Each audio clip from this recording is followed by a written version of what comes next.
British National Union of the Students votes to boycott Israel, the latest victory for the BDS movement. This comes despite the fact the student body voted last year not to blacklist the Islamic State terror group. FIFA is thrown into chaos after the shocking resignation of its long-standing president Sepp Blatter, as reports emerge of Blatter himself being under FBI investigation. Israel marks 1 year since 3 Jewish youths were kidnapped and murdered in the West Bank. Also, testimony in the trial of those responsible for the murder of Palestinian teenager Mohammed Abu Khdeir kicks off.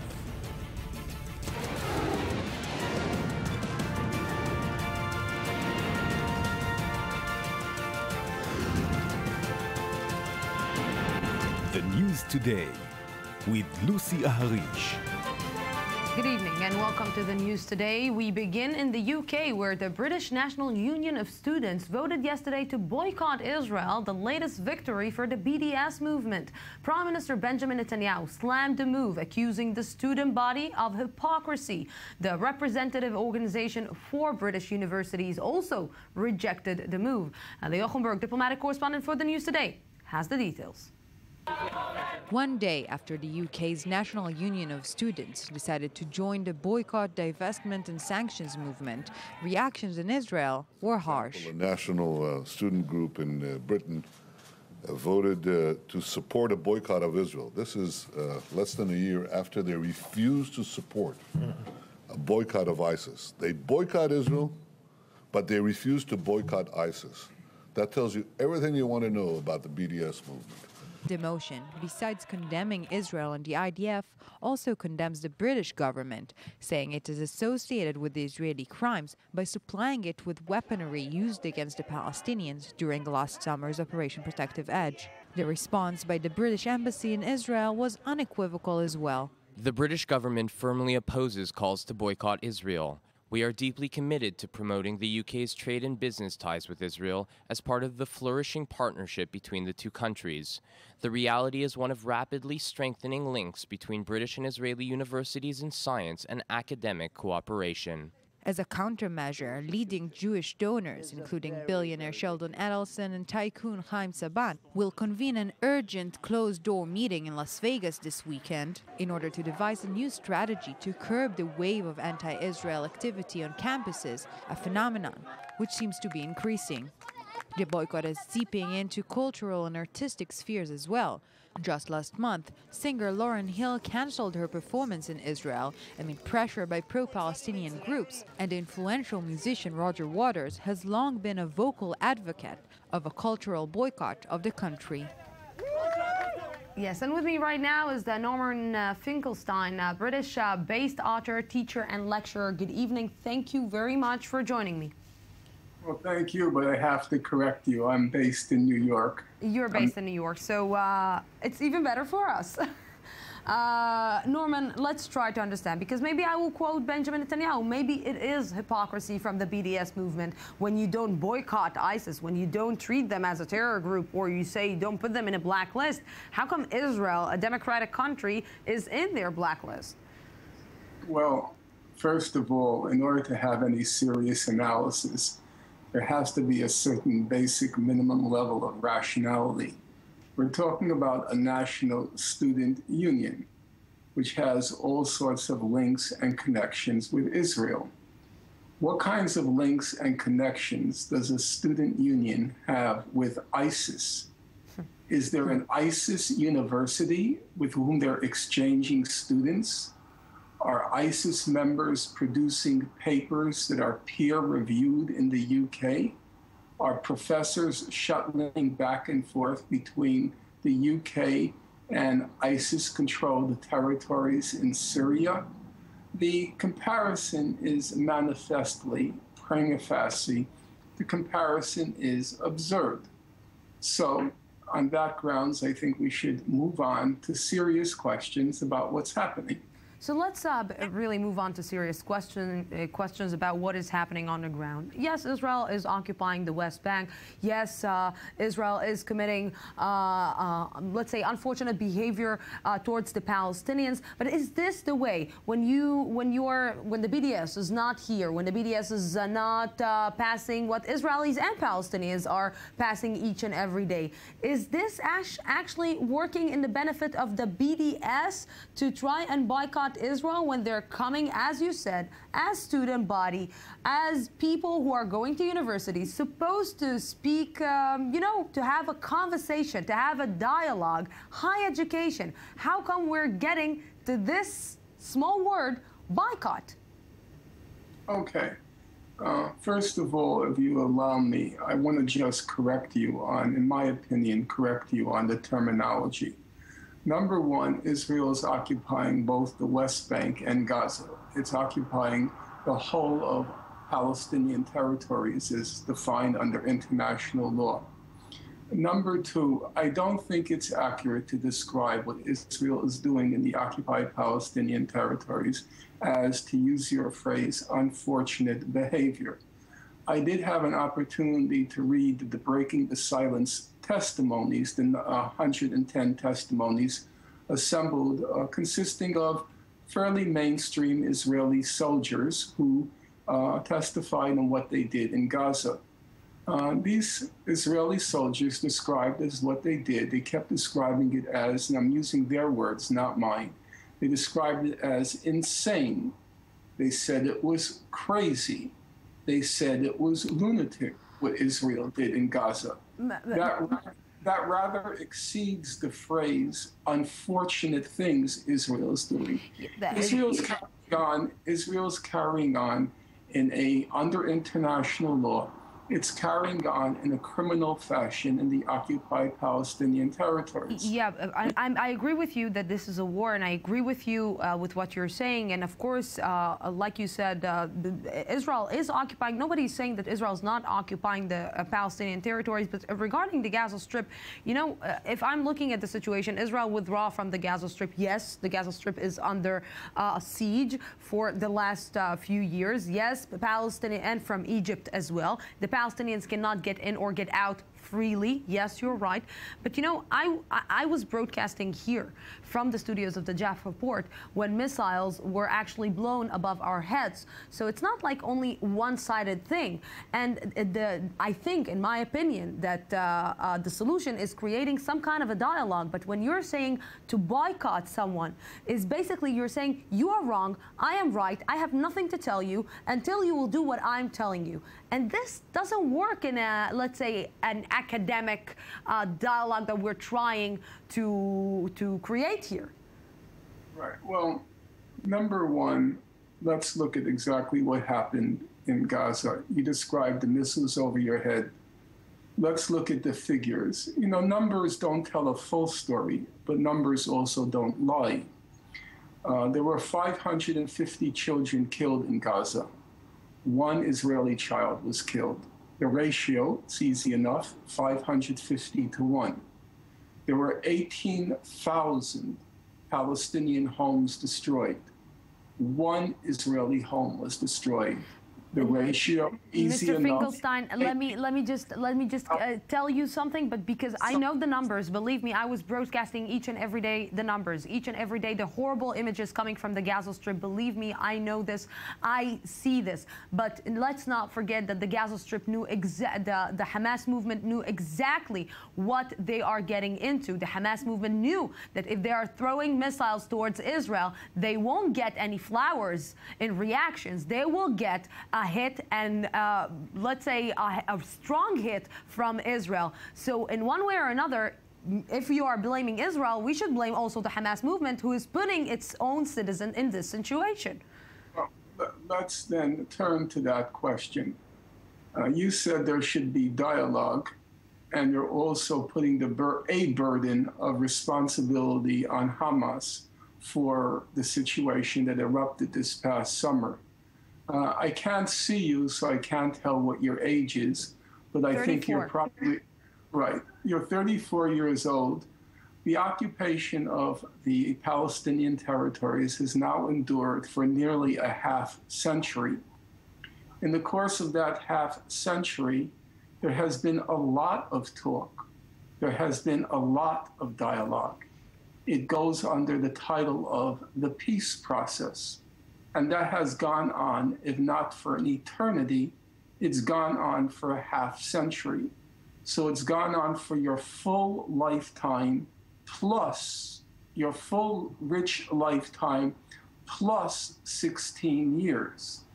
And if that half century of dialogue has produced not only nothing, but actually it's produced 550,000 illegal Jewish settlers living in occupied Palestinian territories, and it's produced a drastic reduction to the point of destruction of the entire Gaza economy. I would love, Mr. Finkelstein, to. Yes, I would love, Mr. Finkelstein, that if you will pay us a visit here in Israel, I would love to have you here in the studio and to extend this conversation and to extend this dialogue. Unfortunately, your country banned me. You're not aware. In 2007, I was declared persona non grata in Israel. Maybe me and you should start some kind of a dialogue to stop boycotting each other. Norman Filkin. I'm all for dialogue, but I'm also all for the boycott, all for the divestment, and all for the sanctions until and unless Israel adheres to international law. Israel is a state that has the same rights as any state under international law. I've said that over and over again during the past years, but it also has obligations.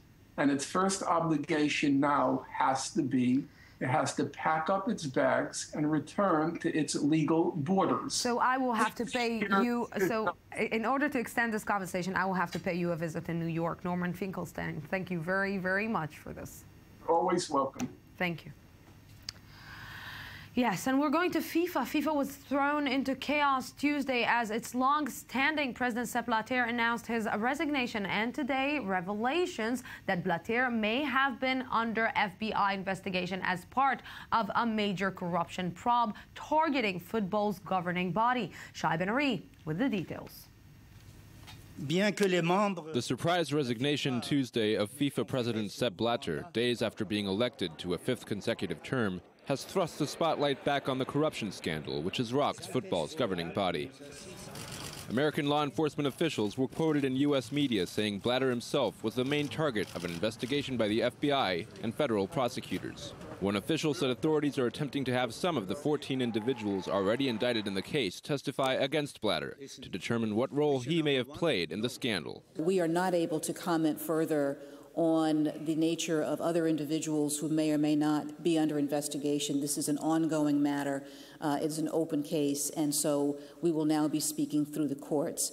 Reports have noted Blatter's advisors are those who pressed him to resign his position. As the investigation rolls on, Interpol on Wednesday issued wanted person alerts, known as red notices, for two former FIFA officials, including former Vice President Jack Warner and Nicolas Lioz, former head of the South American Football Association. Meanwhile, elections for the next FIFA president are not likely to be held before December. There is much speculation as to who might fill the role. Many see UEFA chief Michel Platini, a major critic of Blatter's and one of the game's true greats as a player, as the current favorite. Brazilian legend Zico is also considering a bid, while Prince Ali bin Hussein of Jordan, who lost to Blatter in the last elections, has announced his intention to run again. Prince Ali is also checking if FIFA rules could allow him to serve as interim president during the months leading up to the election. Other names have already been thrown in the ring. One of them has the support of the president of Venezuela. The International Federation of Association Football should be directed by the players. The president of FIFA should be Diego Armando Maradona or someone like him. But whoever is eventually elected will have their work cut out for them to transform the culture of corruption which has thrived for decades behind the scenes of the beautiful game. Yes, and with me right now is Jonathan Regev, host of I-24 News Sports Show. Good evening. Lucy. So let's try to, I need like drums here because it's like, yes. That was exactly his resignation. Yes. Tagadash. And as we have seen, the questions starting to rise now is first, what now? As we have seen, big names, Michel Platini being especially interested, as we have seen, he was the main opposition, and he is coming as the president of UEFA to a very big year. In a year and a week from now, June 10th, 2016, France, his native France, will host Euro 2016. The last time France hosted Euro was 1984. Guess who was the captain who led France to victory? Michel Platini. Dugudouj. So it is a big deal. Will he give it up to go to, FIFA? How can you say no to that? Of course, how can you say no to that? But he was, I don't know, in his last press conference that we saw here and we discussed, it was like he was asking Sepp Blatter, just give me this, let me manage this, just step down. So maybe step number one was already taken. It will be very interesting to follow Michel Platini. On the other hand, Prince Ali, he was the main candidate. Now, he said he's already running. Other people are contemplating on running. That's a very interesting thing to see. The new president will assume the position sometime at the beginning of 2016. Big question then, Qatar. If it wasn't for Qatar, I'm not sure we'd be doing all this, because corruption in FIFA is something we knew for years. Way before Sepp Blatter, the man before him in the job, Joao Avelange, a very corrupt man. We knew all about it. But even then, all the time, it seemed like the decisions in FIFA were at least somehow for football. We know that there were some dirty tricks behind South Africa 2010, and yet, giving the World Cup to Africa a good choice. If you give it to Africa, give it to South Africa a good choice. Even Russia, that we know there were some dirty tricks behind it, something you could understand. When Qatar was chosen, then everybody said this cannot go on. And unfortunately, I'm cutting you because we have some problems in your microphone, and this is why the viewers are not hearing you very well. And this is why I have. You know how much I love you. Yes, right? yes, you do. It's not that personal, right? Just technicalities. Thank you very much, Jonathan Reagan, for this. And we're going to the United States. U.S. President Barack Obama signed the Freedom Act into law today after Congress approved the legislation in a vote last night. Obama said his administration would quickly resume its domestic surveillance program, which had lapsed on Sunday. Shai Ben-Ari has more. A milestone in U.S. history as President Barack Obama signed the USA Freedom Act into law Tuesday. Replacing the Patriot Act, the new law reforms the system used by the NSA to collect data on phone calls made by American citizens. It's been a long and difficult road, but I'm proud of what the U.S. Congress has achieved today. It's actually how democracy is supposed to work. Congress is ending the bulk collection of Americans' private phone records once and for all.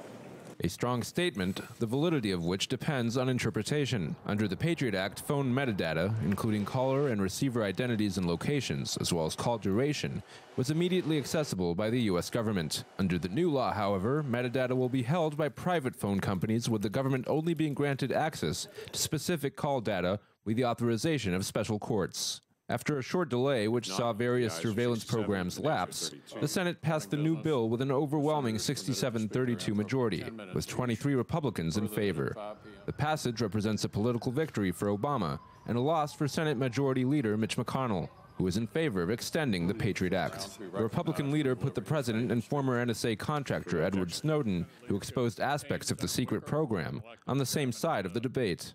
The president's campaign to destroy the tools used to prevent another terrorist attack has been aided by those seeking to prosecute officers in the intelligence community, diminish our military capabilities, and despicably to leak and reveal classified information, putting our nation further at risk. For his part, Snowden commended the passage of the law.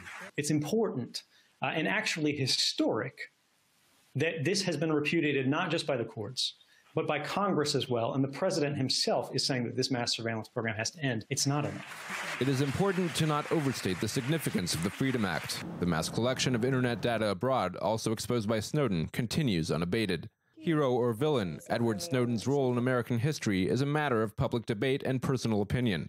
What's certain, though, is this latest turn of events would not have happened without him. And with me right now here in the studios, correspondent Shah Ben-Ari. Good evening. Good evening, Lucy. So after it expired, like, I don't know, a milk carton in your refrigerator, what now? Right. As we remember, on Sunday at midnight, the former law, the Patriot Act, basically expired. And for a few days, we had basically a situation where surveillance activities on in the domestic arena on U.S. citizens were in fact illegal, and nobody was listening. In fact, we do not know at this moment if someone is listening at the moment or recording, collecting metadata of American citizens' phone calls. This system actually takes a little while to reboot, interestingly enough. And it's also interesting to note that within the next 6 months, it's a pretty unique situation where they have to redesign the system. They have to put the new arrangements in place. And for the next 6 months, basically, once they do get the system restarted, they're going to go back to the old system, the Patriot Act system, where the metadata flows directly to the government. So it's going to continue. You know, it's a surprise because we always talked about the fact that since the midterm elections, Barack Obama won't have a lot of power in domestic issues. But surprise, surprise, it's a small victory for him. Yeah, even perhaps a pretty big one. This was a major effort to redesign the policy on the issue of surveillance. There was some Republican resistance, the hardcore wing, in terms of hawkish views on foreign policy and domestic policy as well. That sector of the Republican Party put up some fierce resistance, but was ultimately unsuccessful. Mitch McConnell, the Senate Majority Leader, was dealt a blow here. And he, by the way, supports Rand Paul for president, but there were even divisions between the two of them on this issue, and it cost them big time. Yes. When you speak about the legacy of Edward Snowden, it seems that he has put this issue on the map. This is the first time the U.S. government has curtailed its own ability, since 9/11 at least, to conduct surveillance activities on its own citizens. There is still a lot of going on when you talk about the rest of the world, of course. Yeah, it's amazing. It's like Snowden, I love you, Barack Obama, but you know what? I do this, but I support you. Yes, go figure.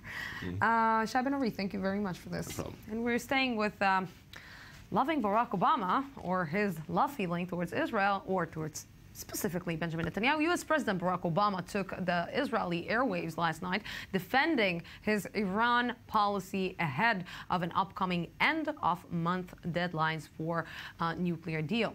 Obama discussed a wide range of issues and had some critical words for Netanyahu on the peace process. Eli Ochenberg, diplomatic correspondent, bringing you this.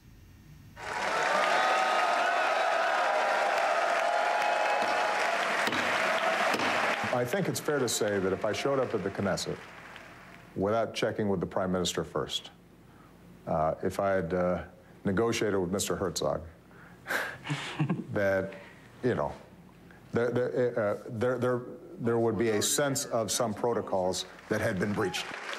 A breaching protocol is but a very mild example of the animosity that exists behind the scenes between U.S. President Barack Obama and Israeli Prime Minister Benjamin Netanyahu, which is what political novels are made of.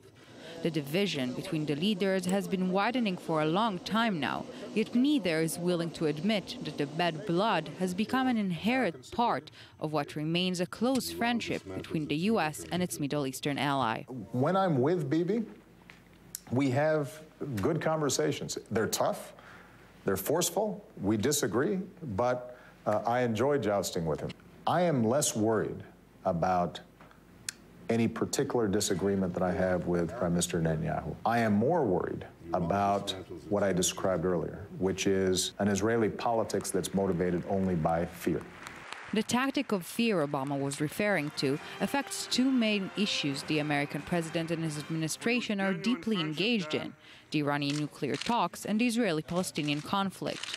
On the latter, the Obama administration hasn't managed to achieve great success, but as regards the negotiations with Iran, a deal could soon be finalized, despite Netanyahu's protests. The very stockpiles that Prime Minister Netanyahu had gone before the United Nations with his picture of the bomb and said that was proof of how dangerous this was. All that stockpile is gone. But while Obama's confidence is high when it comes to the Iranian issue, when discussing the stalled peace process, his tone is markedly different. His statements have suggested that there is the possibility of a Palestinian state, but it has so many caveats, so many conditions, that it is not realistic to think that those conditions would be met any time in the near future. Obama's confidants say accusations he's anti-Israel or anti-Semitic deeply offended him, and now he's attempting to change this perception among Israelis. But ultimately, there's one specific Israeli he will have to convince. One specific Israeli with me right now is Mr. Danny Ayalon, former deputy of the foreign ministry. Good evening. Thank you very much for joining me, Lucy. Ambassador Ayalon. You know, if I will try to read the subtext, you will tell me if it's right. He's basically said yesterday to the Israelis, come on, enough is enough. I'm supporting you. I'm supporting you through the army. I'm supporting with money. I will always stand next to you. I will fight for you. I don't like the man. I don't like him, so don't expect me to have a friendly relationship with him because I don't like him. So, but I'm with you, so what do you want more than this? Well, I would say it's even more than that. He said not only that we have a personal problem here, and we know given the history, and we don't have to repeat it, but also it's a difference of outlook, of world outlook, different ideology. As he says, political of fear against the politics of hope. So he couldn't be more specific than that in trying to jab Netanyahu and hit it behind the belt, as we say. But there is one thing which wasn't really consistent. When he said, well, Israel, I have your back. But at the same time, he says, I don't think the United States can defend you anymore in the United Nations. That means, well, he doesn't have our back. So there is a lot of work to be done. But do you think that really the United States won't back Israel at the end of the day? Do you think that really the United States won't put the veto on the table and say, no, no, no, when it comes to Israel, we are there, whether we like Benjamin Netanyahu or not? Because, you know, I know Benjamin Netanyahu did what he did. Benjamin Netanyahu maybe offended maybe was the only leader that offended a prime minister or offended a president in the United States. But at the end of the day, it's the United States with Israel. Lucy, this is a very good question. I would say rationally, you're right. I don't see the United States avoiding a veto or allowing some anti-Israeli resolutions in the United Nations Security Council, because the Security Council is the place that matters. In the Security Council, the United States has the veto. This is why. And also, the United States has a long historic tradition with its own interest.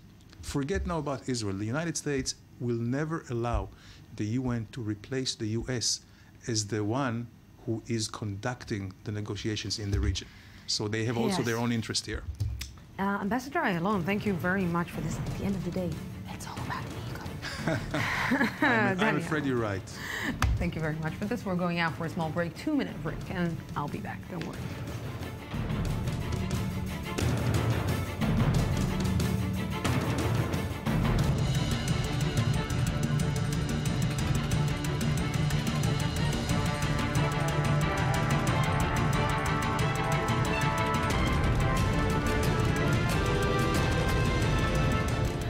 National Union of the Students votes to boycott Israel, the latest victory for the BDS movement. This comes despite the fact the student body voted last year not to blacklist the Islamic State terror group. FIFA is thrown into chaos after the shocking resignation of its long-standing president Sepp Blatter, as reports emerge of Blatter himself being under FBI investigation. Israel marks 1 year since 3 Jewish youths were kidnapped and murdered in the West Bank. Also, testimony in the trial of those responsible for the murder of Palestinian teenager Mohammed Abu Khdeir kicks off.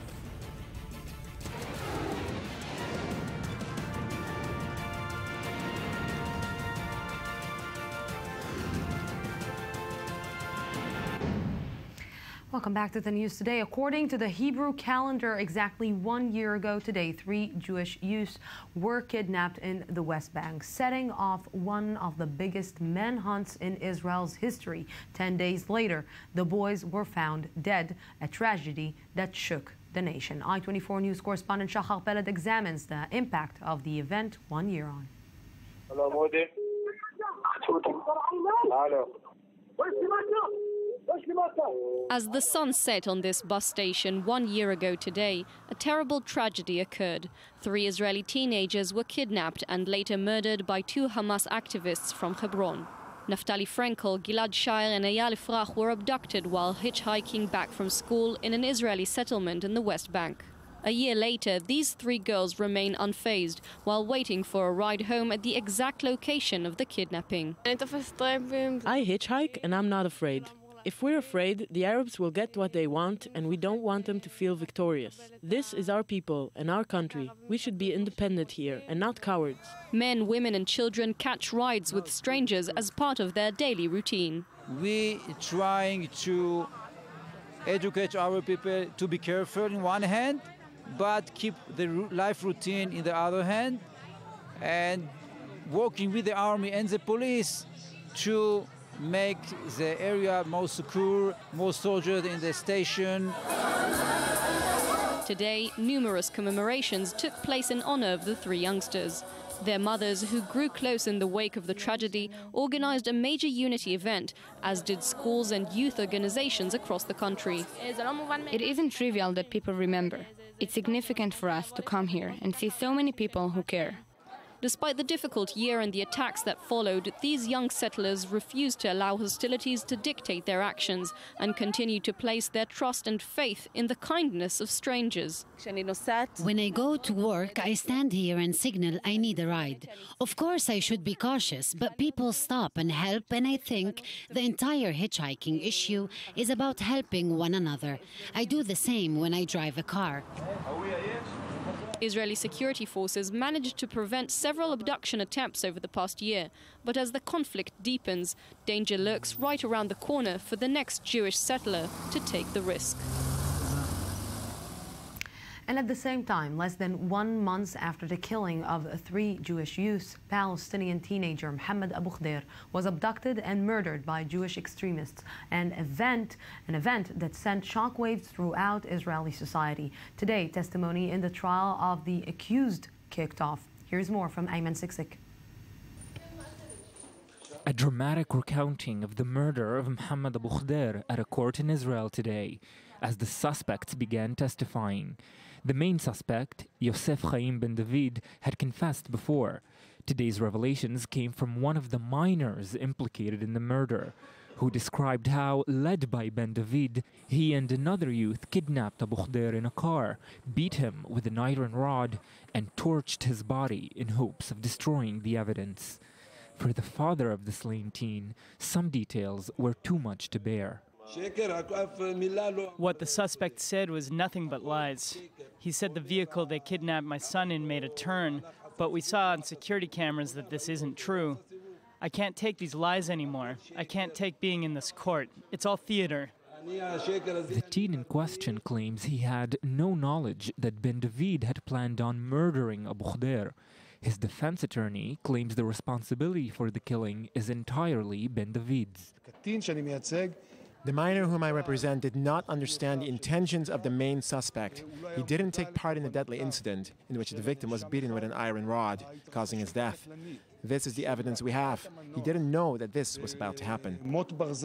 The murder, which took place 20 days after the abduction and murder of Jewish teens Gilad Shair, Naftali Frenkel and Eyal Efrach, caused a rupture in the social fabric between Arabs and Jews in Israel and the territories. Abu Khdeir's funeral in the neighborhood of Shu'afat in East Jerusalem attracted hundreds of outraged Palestinians. In court today, the young suspect, who's not much older than Abu Khdeir was when killed, said, quote, "I'm sorry. I cannot believe I was part of this murder." Yes, and Aisha Abu Khdeir, aunt of late Mohammed Abu Khdeir, is with us on the phone. Good evening. Thank you very much for joining me. Good evening, thank you. So, Aisha, you are hearing one of the kidnappers, one of the killers, one of the murderers saying that he's sorry, that he doesn't believe that he took part in this murder. And what do you feel? We didn't believe him because it was planned, and we believe that he did it on purpose.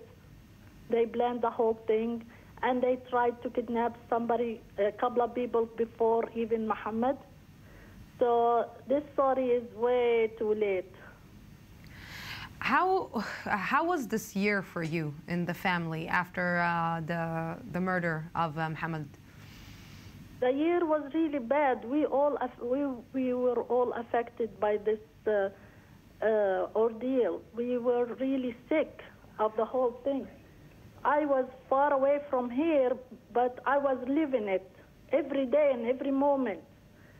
You're saying that we suffered so much because of this.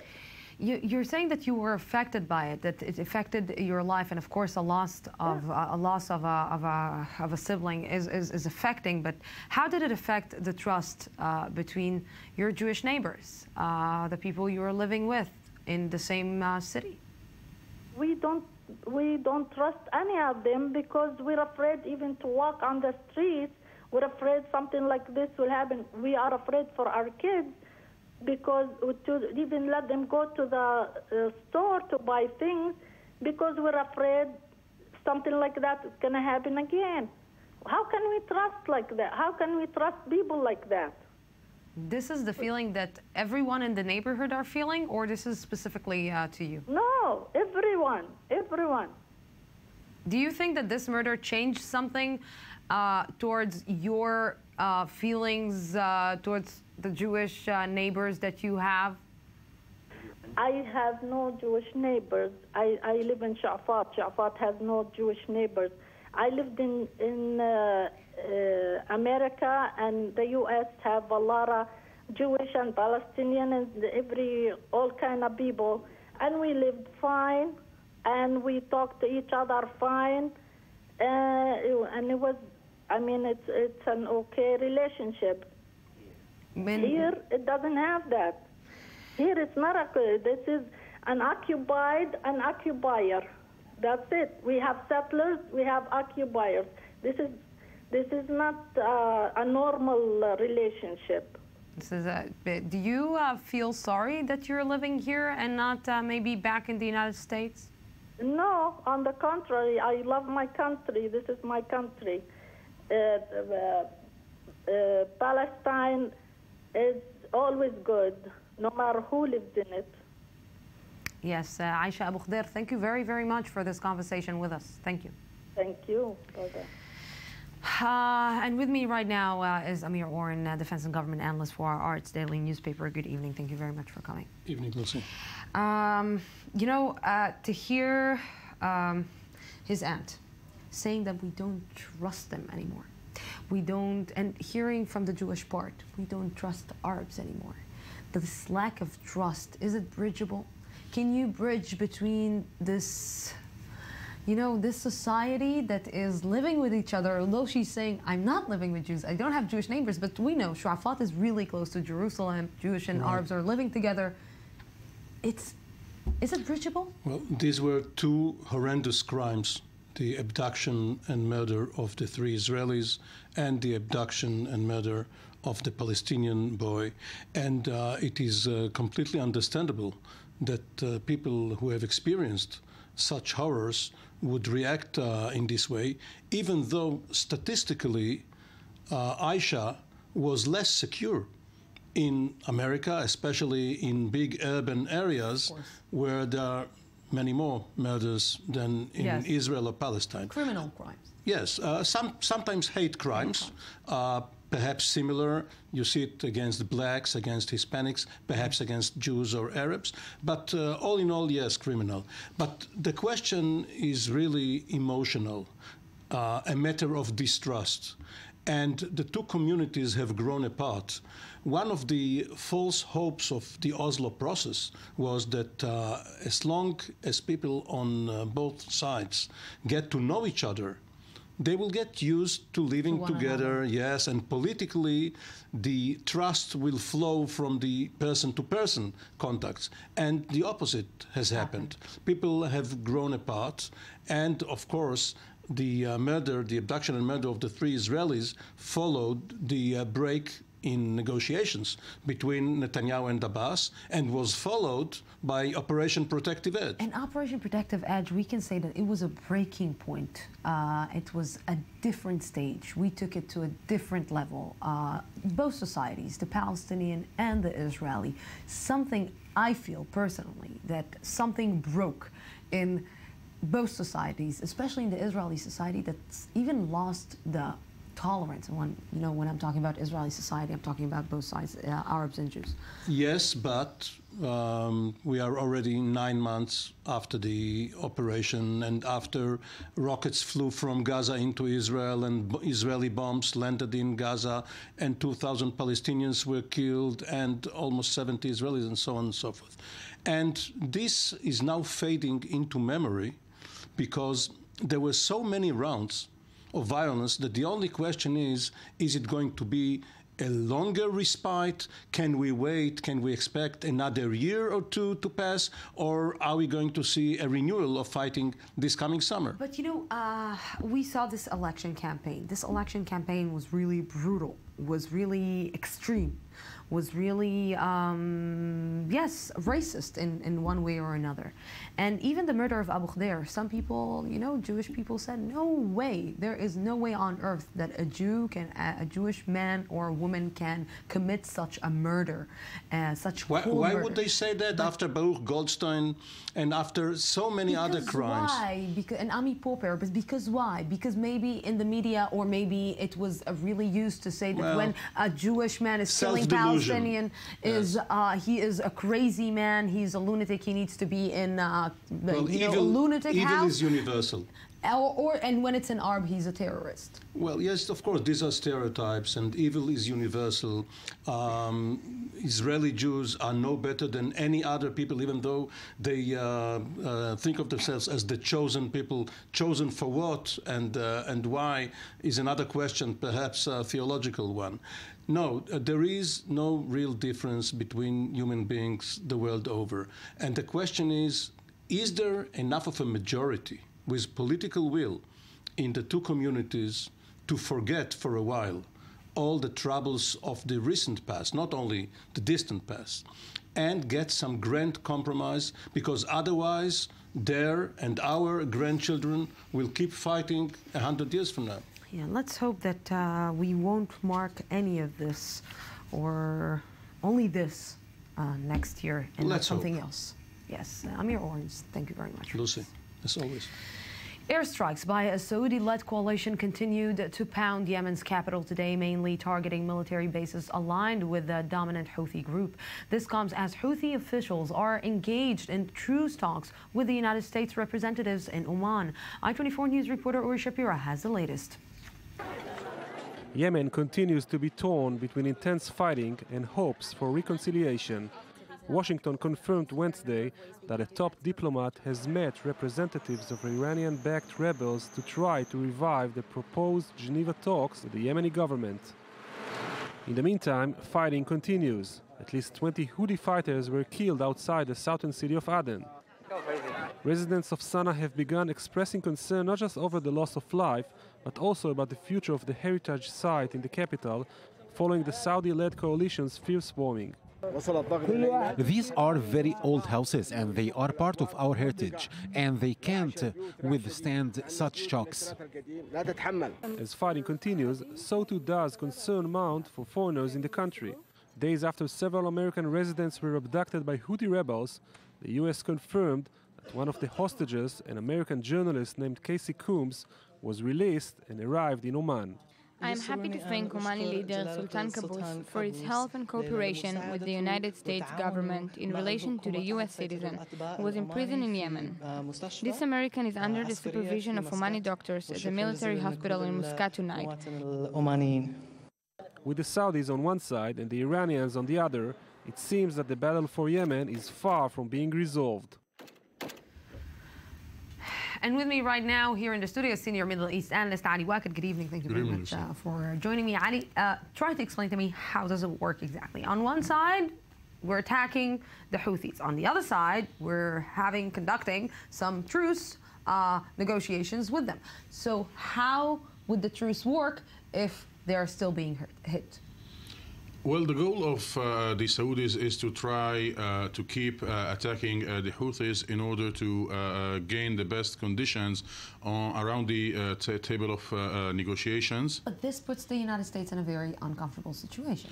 This is true, and the Americans are leading talks with the Houthis, or at least they led talks with the Houthis in Oman. The Americans are convinced that there is no solution in Yemen if the Houthis are not part of the political spectrum, are not part of the decision making in Yemen. Luthi, from the ethnic point of view, we are not talking about a minority. We are talking almost about 50% of the Houthis or the Zaydis. The Shiites are 50% of the Yemenite population, 48%. So it's not war. It's a civil war, and because this war is so close from the #1 oil supplier in the world, Saudi Arabia, the Americans are so concerned, and they want to find a solution to this conflict, unlike the case in Iraq or in Syria, where they seem to be very hesitating. So here they are deeply involved. They are personally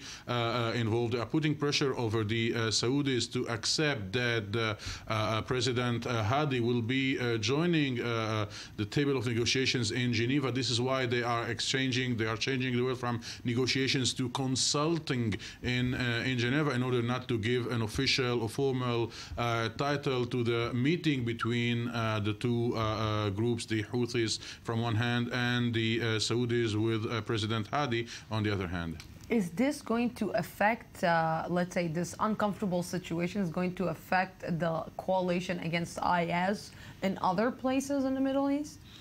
Well, I think that we have here the same material, but the situation in Yemen is so critical because of the geography, because Yemen being so close to Saudi Arabia, having very long borders with Saudi Arabia, and for the moment, the Islamic State is not present in Yemen. Al Qaeda is there, and Al Qaeda is taking advantage from the fact that the Houthis are being weakened because of the air raids of the Saudis. The problem is that they are weakened, the Houthis, but not enough in order to fulfill the Saudis' conditions. Yes, Ali Waqid, thank you very much for this.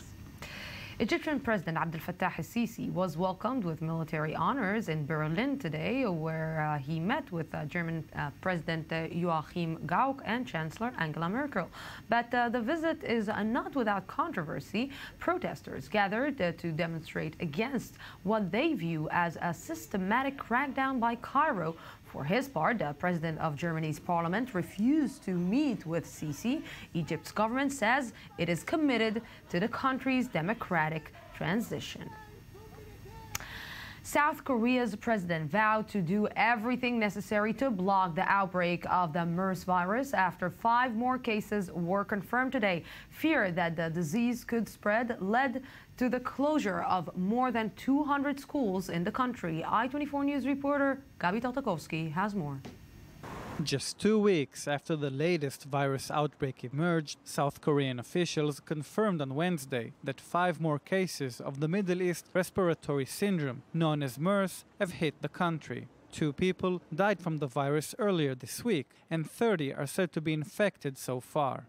South Korea has isolated about 1,300 people feared to be infected, making it the country with the most reported cases outside the Middle East. South Korean President Park Geun-hye held an emergency meeting and promised to halt future infections.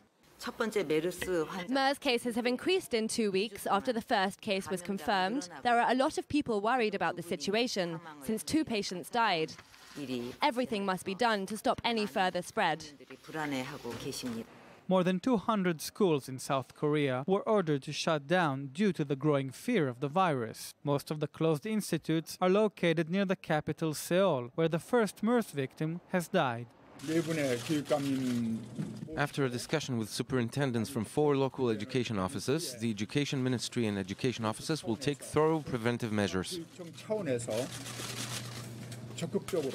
According to the World Health Organization, MERS has a 38% death rate, a higher figure than that of the deadly SARS virus, which claimed the lives of nearly 800 people in 2002. MERS was first identified 3 years ago, in 2012.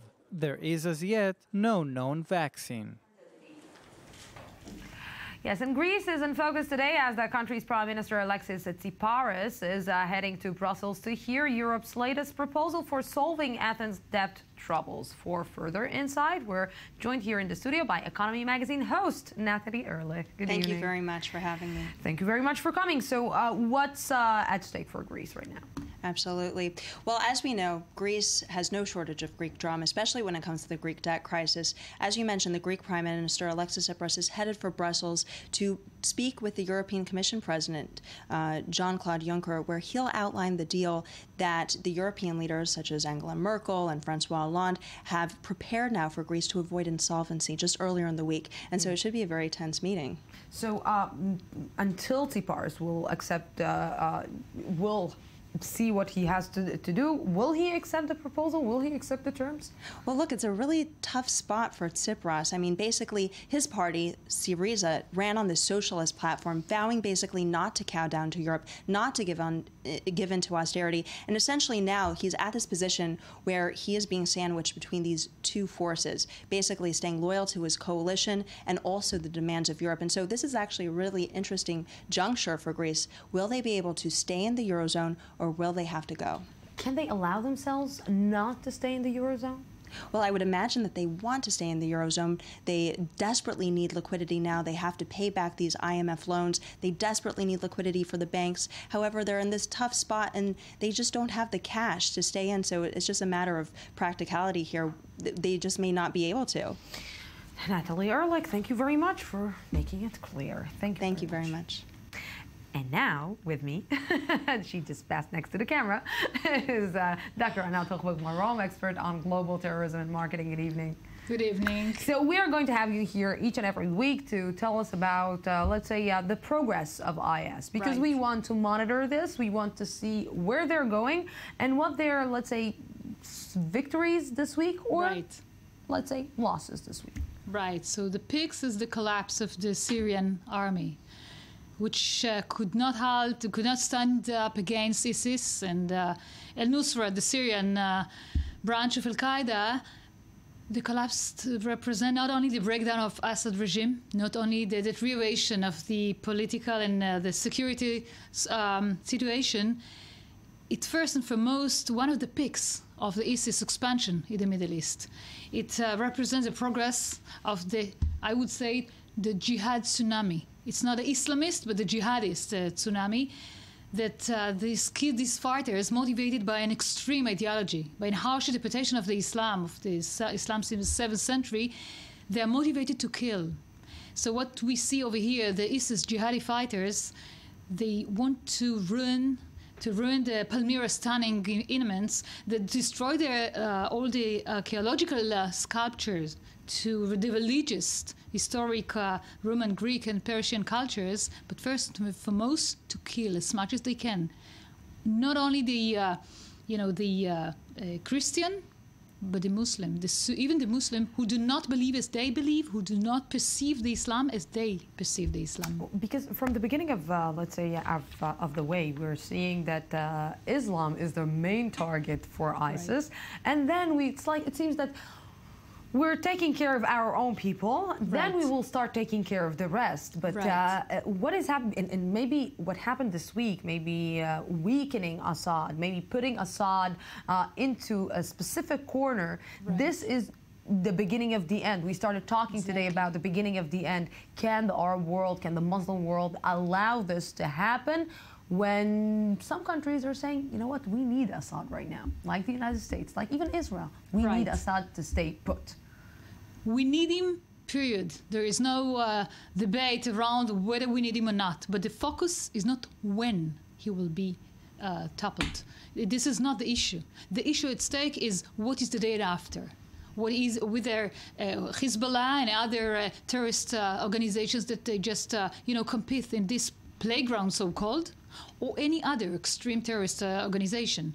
We can wish for further, for brighter future, but as Assad is already, it still exists, it's better for everybody.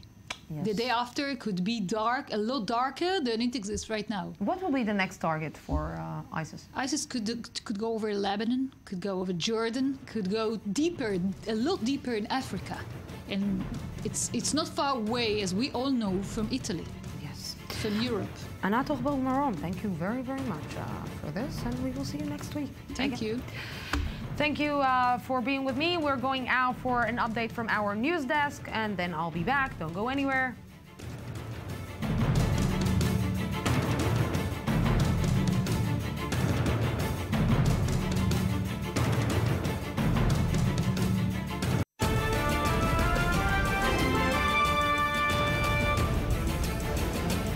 Welcome back to the news today. Caitlyn Jenner, who was previously known as Bruce Jenner, appeared on the cover of Vanity Fair this week. Shocking.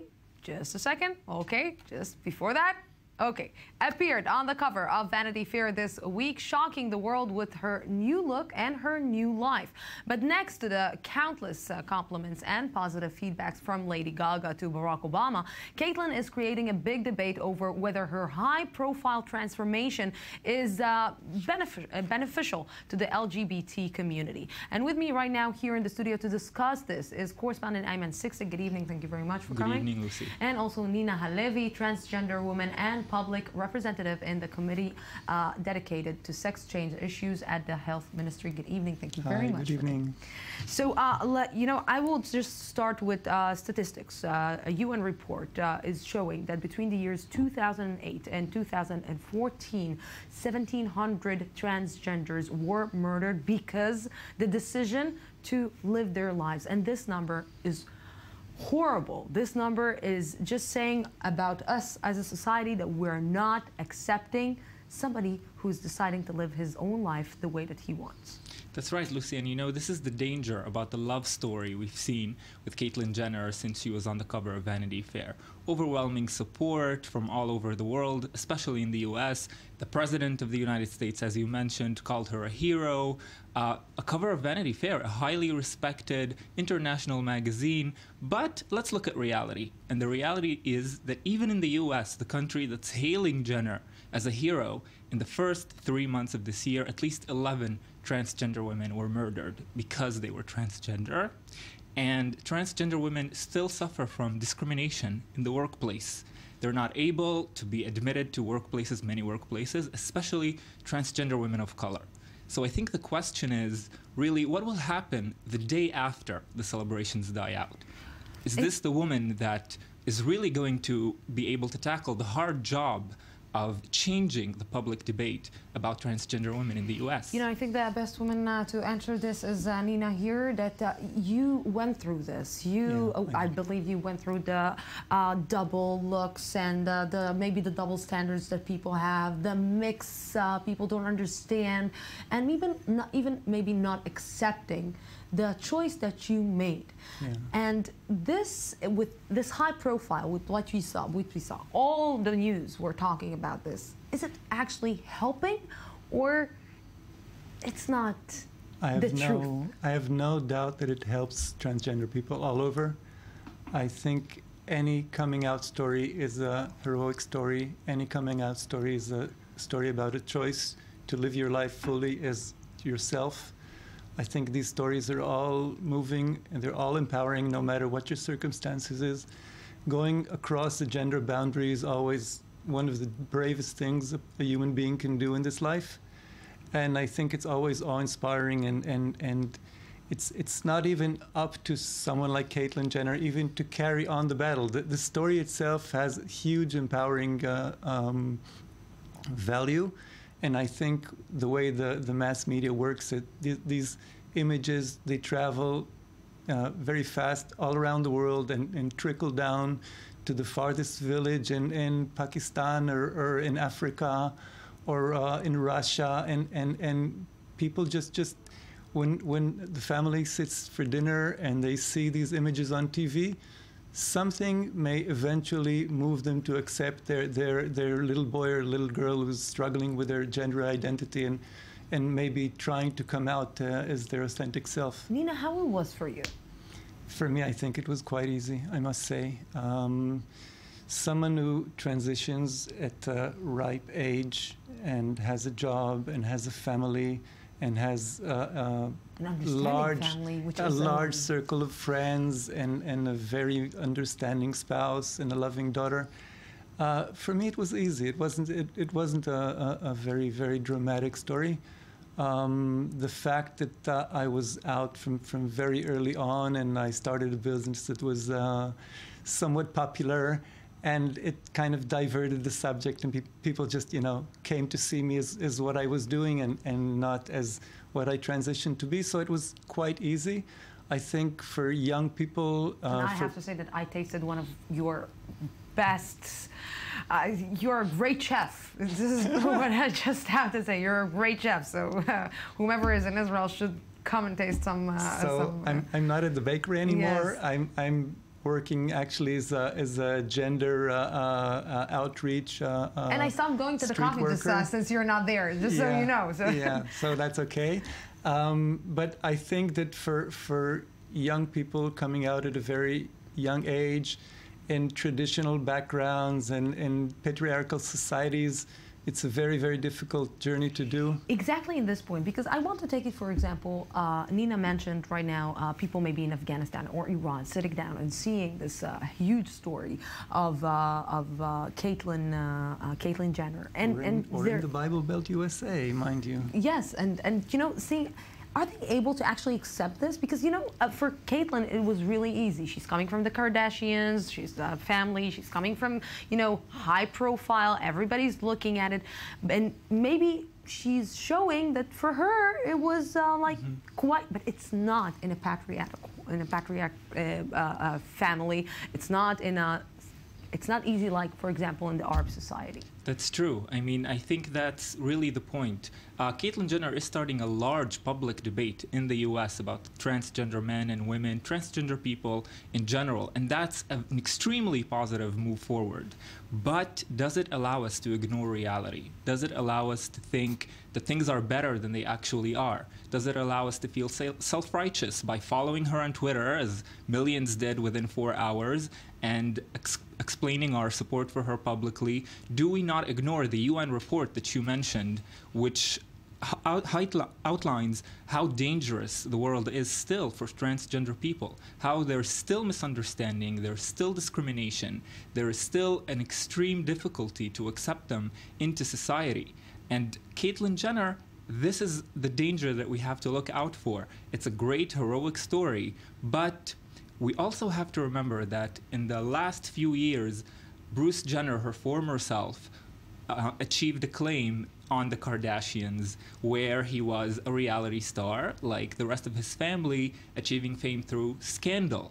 It's not a pleasant thing to say, but that's what it was, and it worked for years.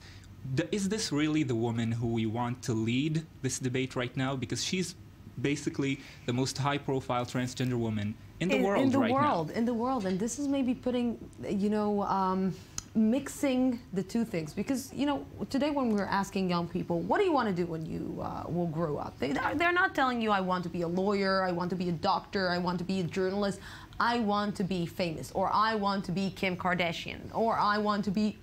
This is, and coming from this specific place, coming from a reality show, coming from a trash reality show, is this really sending a positive message to young people there who maybe are confused with their sexual identity? Well, just thinking of it this moment, I'd say that trash reality is here to stay. And if this is what people watch, they may as well watch somebody come out to their true gender identity.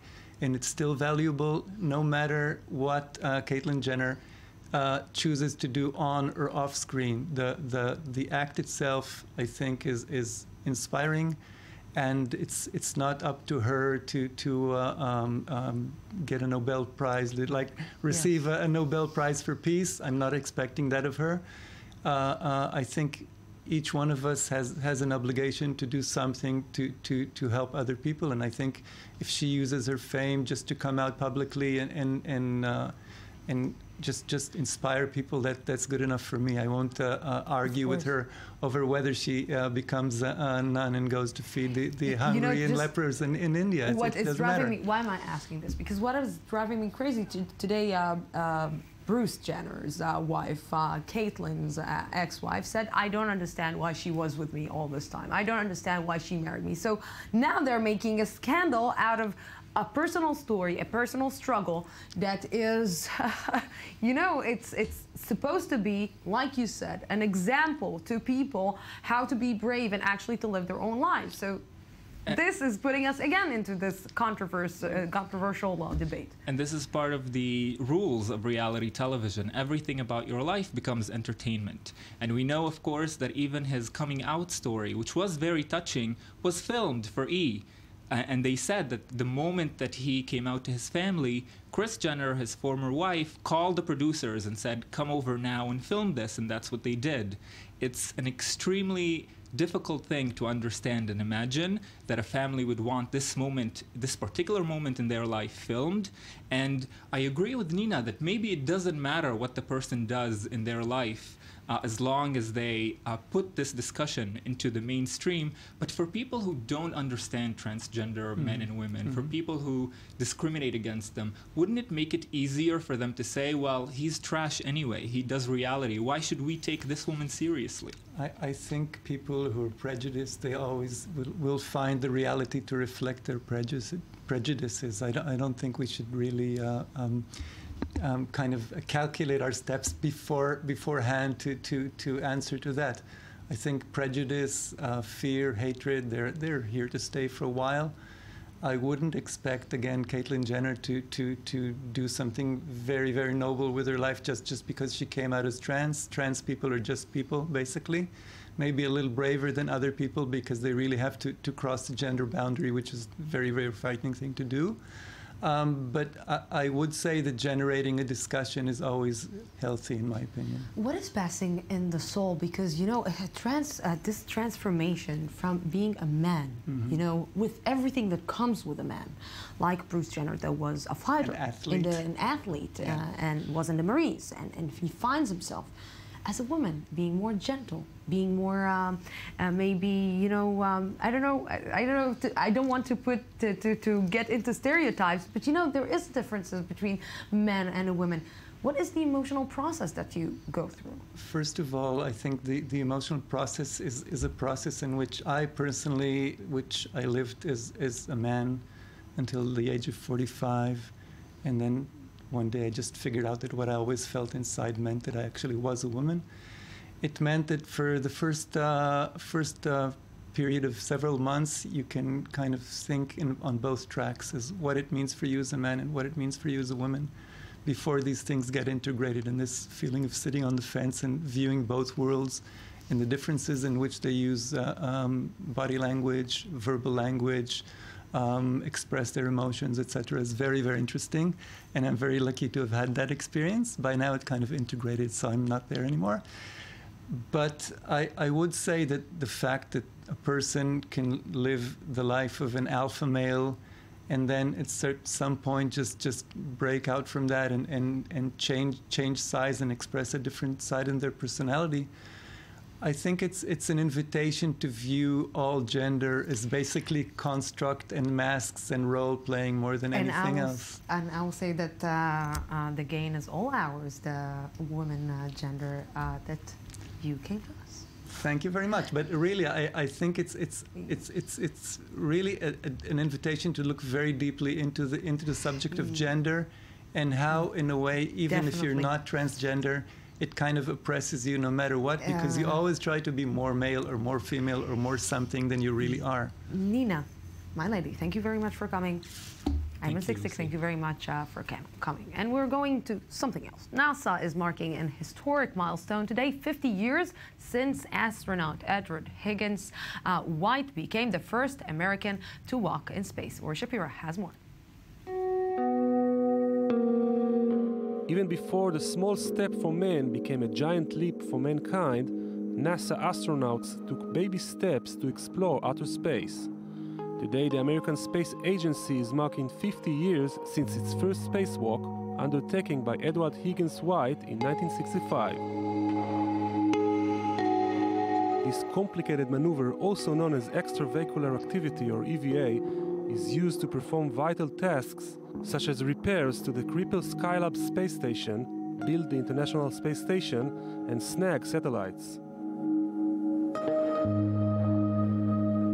But some argue that NASA decided to carry out its first spacewalk for political and not scientific reasons, namely the fierce Cold War rivalry between the US and the USSR, which had managed to send a man into space 3 months earlier. Irrespective, the action posed a major challenge to defy the lack of gravity in space. On the outside of the space station, you see the Earth, you look down between your legs, 250 miles down, the Earth is going past you, so you're not 100% sure how you're going to feel until you experience that for the very first time. In 2011, the American Space Shuttle Atlantis completed its mission, effectively ending the Space Shuttle era. And we have ignition. The future of new developments in space is at a crossroads. On the one hand, several private projects such as SpaceX and Virgin Galactic have given new hope to the space travel industry. But a series of accidents last year cast a huge shadow over the projects. 18 months after his spacewalk, White was killed along with 2 other astronauts when a fire broke out in the Apollo capsule they were testing. But to paraphrase the legendary TV series Star Trek, if space is indeed the final frontier, then 1965 was the year that Edward Higgins White and NASA took a first step towards an unreachable destination. And that's it for tonight. Tomorrow we will be here at the same time, same place from the Jaffa Port, Israel. Have peace. Have a great night.